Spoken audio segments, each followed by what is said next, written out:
Hello everyone, welcome back to JP Academy ETAP Masterclass. In our previous session, I gave a detailed explanation on how to determine and interpret the results shown on the single line diagram as well as the output reports which are generated after performing a load flow analysis. However, in this session, I will be teaching on how to fix a major problem which affects the performance of a load flow analysis. Now, this error is known as load flow analysis did not converge. For example, we have this power system I modeled. If we perform the load flow analysis, we will get an error message. Calculation error. Load flow calculation did not converge in the specified maximum number of iterations. For more information, refer to the table messages. Yeah, you don't need that part. In this teaching, I'll be illustrating on how to go about this error. Now, this error usually occurs when the power system is experiencing a critical level of overload or undervoltage, and there is a large power mismatch. Remember, a load flow analysis is performed in order to ascertain the existing operating condition or status of the power system. And it is the first study that must be performed in a power system. So, how then do we determine the existing operating state when we are unable to perform the load flow analysis? Yes, from this network, we can tell that the load is much more greater than the capacity of the transformer. The total MVA rating here, we can see that it is greater than the capacity of this transformer, which is 12 MVA. Therefore, there will be a critical case of overloading. But to what extent is the overload? Now, we cannot determine that just by looking at the power system. Yes, we can also perform hand calculations to determine this. However, in a case where we have a bulk interconnected power system, we will be unable to use hand calculations to determine this. Our hand calculations will not be effective. So, in this session, I will be teaching on two basic methods which can be used to fix this issue of load flow analysis not converging. The first method I'll be teaching on is known as load shedding. Load shedding. Now, load shedding simply means the allocation of power supply to specific loads over a designated period of time.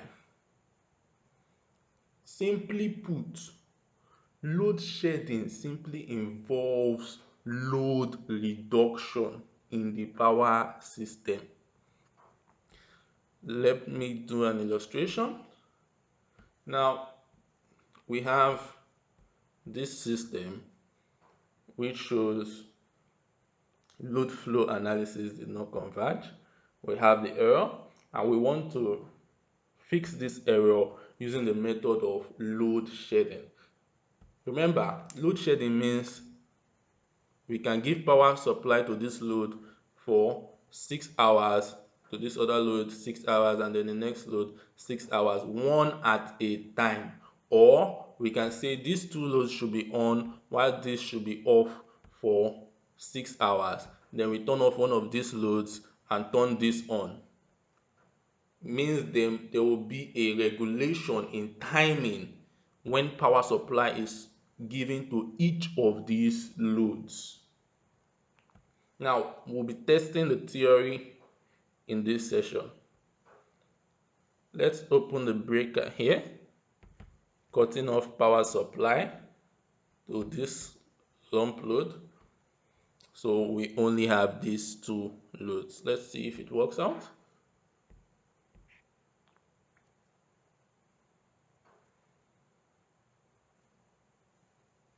Yes, it's working, and we can see that the transformer is overloaded with these two loads. Isolating one of these loads makes the load flow to converge. So this proves that load shedding is actually good and can help in fixing this error. Now let's try isolating other loads. We'll close this and we open this.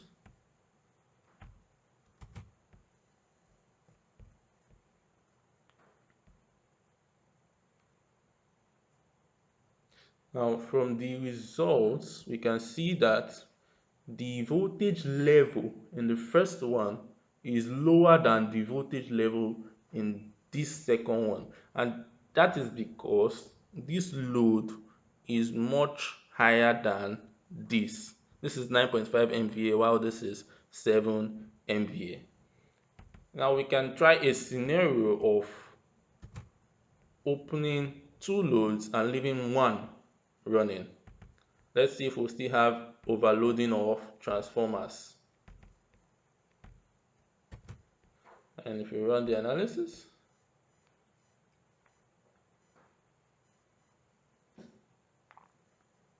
yes, we have successfully mitigated the overloading of these transformer.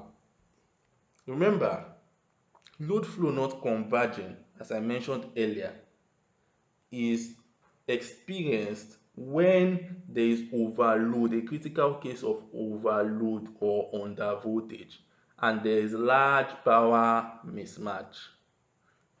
So it is only natural, it is only ideal that a solution to this problem of overloading is by reducing the load. That is load reduction. That is load shedding. So running this one at a time has proven to be effective.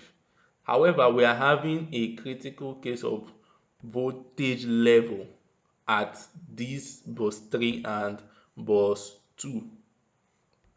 But these voltage levels can be regulated by employing voltage regulation methods. That is another session.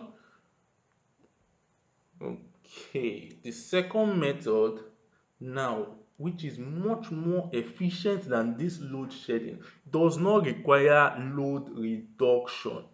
It does not require load, meaning all three loads will be on at the same time. So let's close the breakers and test the second method.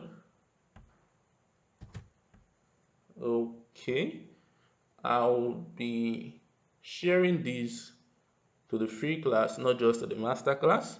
So I'll stop here for the free class and give this information to them, whereas I'll continue the video for the master class and teach them the second method, which is more efficient. Yeah, there has to be a difference between the master class and the free class, so I will be teaching the master class the continuation. Just in case you're not part of the master class, I hope this session was helpful and informative. Thank you so much for listening. Now let's continue with the master class.